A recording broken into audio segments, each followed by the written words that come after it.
how do I stay strong amidst the latest Natasha Denona release? Yes, I'm talking about that stunning bronze eyeshadow palette that everyone's been doing videos on. And let me tell you, I want that thing. It looks beautiful. It looks gorgeous, but I don't need it. And here are the 5 reasons why. Hi everyone. I hope you're doing really well. I am doing a video that's sort of like an anti-haul today, but it's basically anti-hauling one specific product. That product is something that is extremely hyped up right now. It is a new release. Everyone is doing videos on it. It is of course an eyeshadow palette because let's face it, we all love eyeshadow palettes here in the beauty community, or at least most of the people that I watch and follow definitely do love their eyeshadow palettes, myself included. And I'm sure you can see from the title that the palette I'm talking about is the latest and greatest Natasha Denona Bronze Palette. I've heard so many wonderful things about this palette. Pretty much everyone who has gotten it so far has had nothing but rave reviews about it. It is the midi size. It's her $65 palette, and I don't have any of her midi palettes. I can't really tell you guys much about that formula or anything like that, but what I can tell you is that I've been craving that palette. I've definitely wish I could have it. I really needed to break down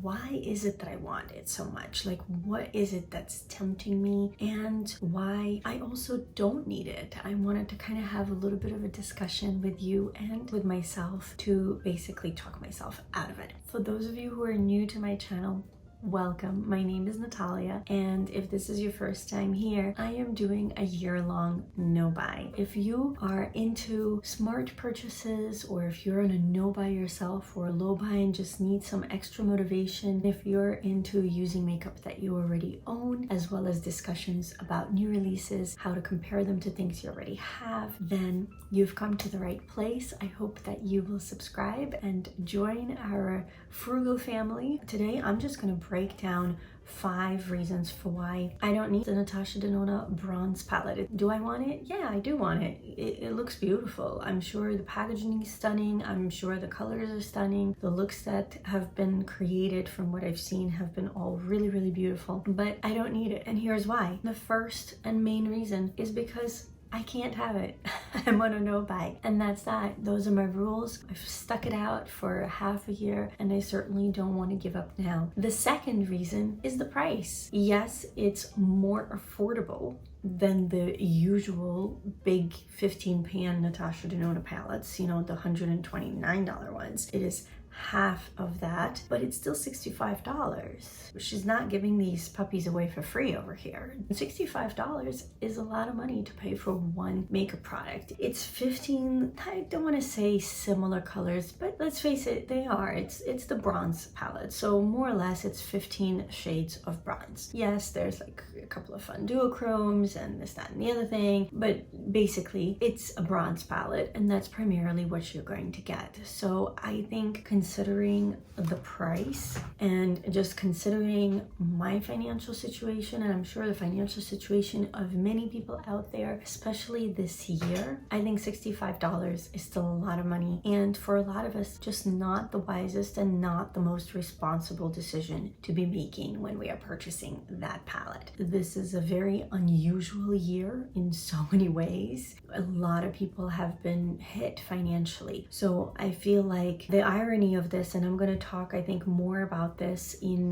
the future check-in. I know I haven't done one in a really long time. I hope to film maybe like a 6-month no-buy check-in very soon, but I've noticed a trend that there seems to be, I guess in the dire circumstances of life right now, there seems to be this shift of a lot of people buying more luxury products. Even people that normally here on YouTube don't do that. It just seems to be like the it thing to do right now, that everyone's buying Pat McGrath and Natasha Denona and Charlotte Tilbury, brands that are really, really, really pricey. Really, the second reason for me is very simple. I do not want to be spending that kind of money, at least definitely not right now. Even if I wasn't on a no-buy, I would want to be very mindful of the number of dollars that I am throwing out there for makeup. The third reason is this too shall pass. And what I mean by that, and something that I think we all need to be a lot more mindful of with all of our makeup purchases, is everyone's gonna get over this at some point. That's just how this community generally works, with very few exceptions and very few products that steal people's hearts for years and years to come. Most new releases come and go. I have a feeling this is going to be one of those releases. It's the perfect release at the perfect time. I do have to give it to Natasha Denona. I'm not saying that this is a bad release. I think it's a fantastic release. I think the fact that she released a slightly smaller palette at $65 as opposed to a larger one at $129 in the current global situation, I think was very wise. I also think that with summer, being here, the color scheme of this release was perfect. It gives everybody those beachy, sun-kissed vibes, vacation vibes, even if we can't actually participate in those activities. But as I just said, this too shall pass. This season will pass. The warm weather in most places of the world, depending on where you are, you might not even be in warm weather, but if you are, that will also pass in a few months, and other things will release and they will steal the limelight off of this palette. It's just, riding out the wave and seeing, like, am I actually going to want this 3-4 months from now as badly as I do right now? Quite possibly not. I don't have a time machine. I have no idea how long people are going to continue using this palette here. And also, of course, I have no way of knowing how many times people are going to be using it offline. But if we follow the trend of the past several years with makeup releases coming out as fast as they do, and if we're honest with ourselves, we all know that this too shall pass. Number 4, and this all kind of ties in with the previous one, but number 4 is FOMO. Let's face it, I want this thing right now because everybody else has it, and everybody else is raving about it, and everybody else is creating gorgeous looks with it. It's really one of the main reasons I want this thing. I'm being honest with you, and I want you to be honest with yourself, not just about this Natasha Denona Bronze Palette, but about every purchase you make. Why do you want it? Because we all know we don't need it, but why do you want it? Like, really think about that. What is the reason behind it? Sometimes it's just as simple as I just want it, damn it. I want it. Sometimes that's all it is, and sometimes that's okay. I hope that in the future, once in a while, after my shopping habits have turned into something more healthy than what it has been in the past, I allow myself those occasional moments of weakness or just conscious little treats. But we all have to analyze, like, when is that okay and when is that just silly? I mean, it's $65. Think about the financial ramifications of $65. Think of putting that $65 in, let's say, a retirement account that's going to, in 20 years, quadruple itself. Think of other things, other experiences you could be doing with those $65. Maybe a dinner out with somebody you haven't seen in a long time, and actual face-to-face catch-up time where you can put on some other bronzy eyeshadow palette for that dinner, but you'll be able to pay for a really nice meal. It all, of course, is perspective, and we all have to do what's right for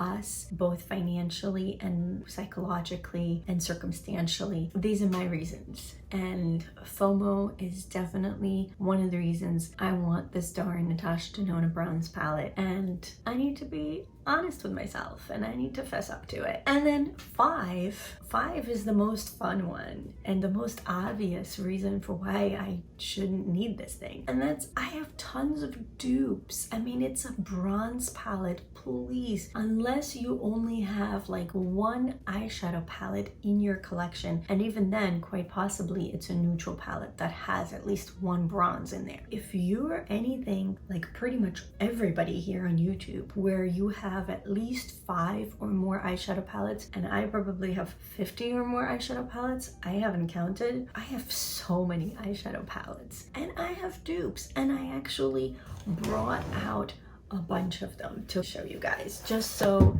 you see I've thought this through and I have dupes. In fact, I recently started watching a fellow New Yorker. I saw a comment that she had made on, I think it was Karen Harris's channel, because I definitely know she watches and loves Karen, and I think she watches Angelica Nyquist and Samantha March and a bunch of other ladies that we mutually watch. But she started a channel during the pandemic right now, and her channel's name is Tan's Beauty, and I will make sure to link it down below. Please check her out. She is the loveliest, and she's popping out videos like every 2 or 3 days. She's been doing some gorgeous looks on there. She is reviewing some new products, including the Natasha Denona Bronze Palette. And she and I were chatting, and she was even kind enough to do some swatches on her Instagram. So I'll try to remember to link that too, because I actually asked her, I know she compared it to the Urban Decay Heat palette, which I don't have, but I realized I have the Juvia's Place Warrior palette.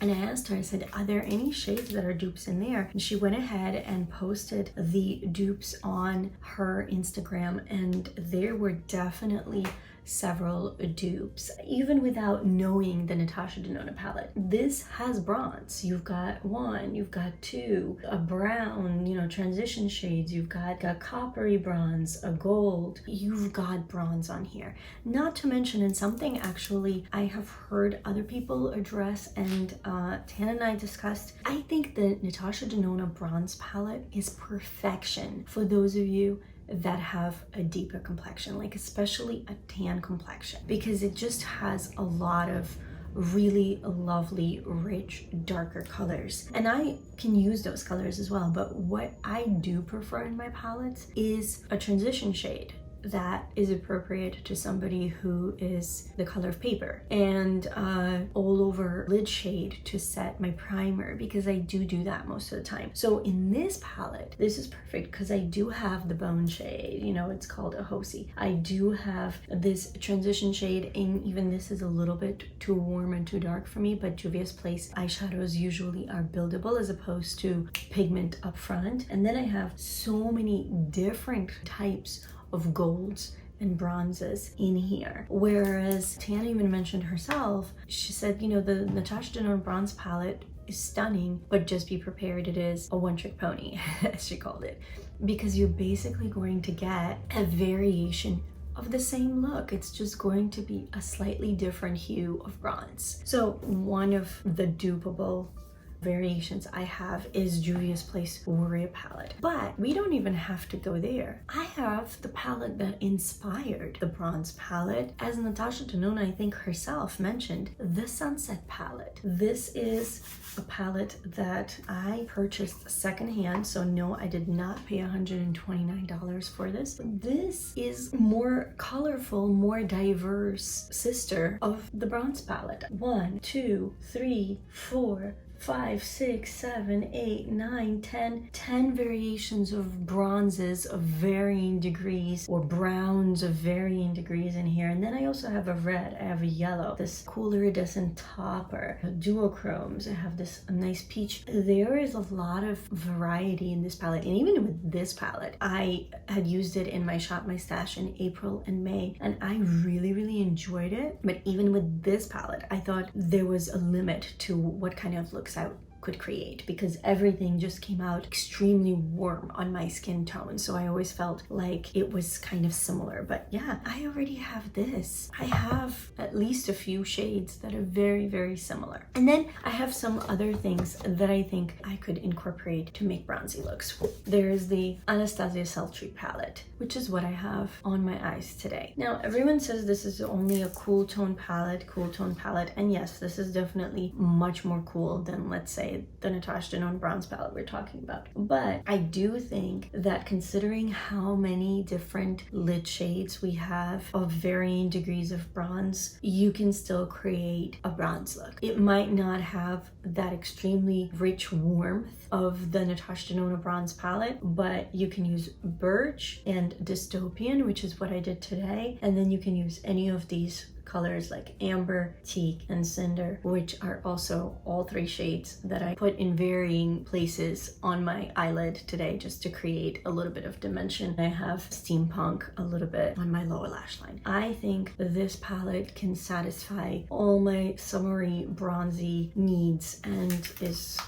beautiful and has lots of lovely bronze goodness. Here's an oldie if you still have it. In my opinion, still a goodie. Our fuzzy friend, the one that started it all, the Urban Decay Naked palette. Look in the middle, right here in the center of this palette. Why can't we use this for a bronze look? That's totally doable. Yes, it's only one bronze look. There's no variety here because you've got very light shades, which is great for me. I actually prefer to have that mixed in. And then of course you've got your cool tones, grays and blacks and dusty roses and things like that. But this whole middle part, there you go. That's a little sliver of the bronze palette. And then I have 2 larger palettes that have a very wide range of colors, but bronze definitely is in there. There's this Lorac Mega Pro 3 palette, which I have barely used. Embarrassing. I have all 4 of the Mega Pro palettes because I was definitely a bit of a collector of these palettes at the time. And I looked through all 4. This definitely is the most bronzy one out of the mattes. Walnut, pecan, vintage, maple, bark. So definitely a range of transitions there. And then you've got cider, brown sugar, even Sakia, maybe a little bit. Pink bronze. Rose quartz is too rosy and olive already has a little bit of a green to it, but I still would put these into a more varied concept of bronze. So I would definitely still create the same type of looks as this, or a warmer one, or a cooler one, or a slightly more greeny one. But to me, these would all kind of fall into some variation of bronze. So this palette definitely has some options. And then last is my Jaclyn Hill and Morphe palette. I have it and I've barely used it, and this thing has so many shades that there is a bronze in here somewhere. I think so. I think we can all agree that there is a bronze look hiding in here that we can definitely locate. So let's do it. Any transition color from my skin tone that I could ever wish, and the darker ladies can go into all of these. And then for lids, this bronzy gold, this rosy bronze, what to me looks like a pretty true brownie bronze. If we want to go deeper, we've got this darker bronze. That's already 4 options. And then of course I have variety of adding whatever else I want to my bronze look with something like this. I think between all of those, and these are just some, I was also going to put in Too Faced Natural Eyes, which is a little 9-pen palette that I have. I think it only has 1 bronze in there, but let's face it, you know, most days how many do we really need? I have a couple of Milani palettes, the ones that I think have been discontinued. So I have like, I think it's Bold Obsessions and Soft and Sultry. Between those 2 palettes, especially combined, because one is very cool tone and one has quite a lot of variety, there's definitely a bronze look in there. There are quite a few options in my collection. So I'm just here to urge you to look through your collection and see what do you have that you might actually be able to use instead of a new $65 eyeshadow palette that might not even be perfect for your skin tone if you are anything like me and super fair, and also is just going to be $65 you spend, love on for a few months, and quite possibly then put in the back of your stash while you're enjoying newer, better, shinier things, and just be sitting around collecting dust when you could just be enjoying what you already have. I really hope that this helps somebody talk themselves through and walk themselves through a process of maybe how to talk ourselves out of that really hyped up product, because it can be hard. Yes, in the grand scheme of things, these are silly things, this is just makeup, but on a deeper level, a lot of us use shopping as an escape from other things, as an escape from either something we are going through personally or something the world is reflecting back at us that we are struggling with, or whatever else it might be. It can be really easy to fall into the cycle of constantly trying to mute our own feelings and numb ourselves to the realities of life with possessions that bring us a certain dopamine that is very temporary. It is a little bit like a drug. There is a reason for why they say, you know, shopping can be an addiction, and I'm definitely discovering my triggers this year and definitely understanding that seeing other people love on something and rave about something, seeing people that I watch regularly and that I really admire and love their personalities and love the way they present the products and the humor that they do it with, it definitely triggers something in me, and it makes me temporarily believe that if I had that product, I would also be prettier, funnier, more eloquent, or whatever are the qualities that I might not think I possess. And not being able to instantly buy things has been teaching me to take a step back and really reflect on, why do I want it? What really will happen if I don't get it? The world will not stop. I will not get prettier or funnier or more eloquent. At the end of the day, we love this community and we love this makeup, but it's just makeup. I think this community, if you are in the right spectrum of this community, respects self-control and analytical thinking and doing what's right for your life, especially because it is makeup after all, and we can watch other people have it, we can still have a discussion about it, we can still participate in other ways, and sometimes that's enough. So I hope that this helped in some way. I know it definitely helped me to even just sit down and think through some reasons for why I really want it and why I shouldn't have it, and I hope it did the same for you. Again, if you're new here, I would love it if you would subscribe. If you enjoy this type of content, if you want to see me discuss other products and my reasons for not getting them, please let me know which products you would like me to talk about. I haven't really been doing anything on new makeup releases or anti-hauls or anything like that, just because I would be anti-hauling everything, so I wasn't sure if that would really be fun and entertaining for people. But if that's something you think I should try, please let me know. I just hope you're all doing well, and I hope that you continue to take care of yourself and your loved ones. I hope that you are taking all the necessary precautions to stay safe when you're out. Thank you so much for watching. I really appreciate you being here and continuing to watch my videos and continuing to support my no-buy journey. I wish you a fantastic rest of your day, and I cannot wait to see you in my next video. Bye.